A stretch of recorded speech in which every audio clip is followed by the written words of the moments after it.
Hi everyone, Jim Fultz, National Technical Trainer with Copeland, here for today's tech tip.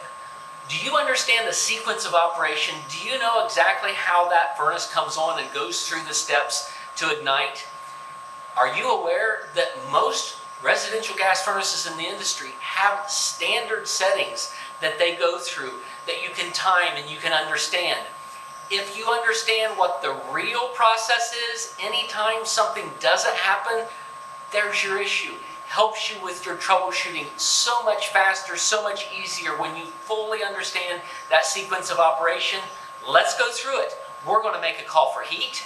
And with that call for heat, the two things we do first is we verify the pressure switch is open, verify the limit circuit is closed. Once both of those things are verified by the IFC, the inducer starts the pre-purge. Industry standard for almost all residential on a pre-purge is 30 seconds. 30 seconds for that pre-purge. We're going to cut this video short.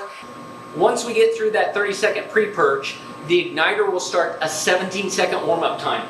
This 17-second igniter warm-up is consistent with 120-volt igniters. There are a few exceptions to the rules out there, so if you know you have one of those, watch out for those. 80-volt igniters are 23 seconds. Once we hit the 17 seconds on this, the gas valve opens, the burners ignite.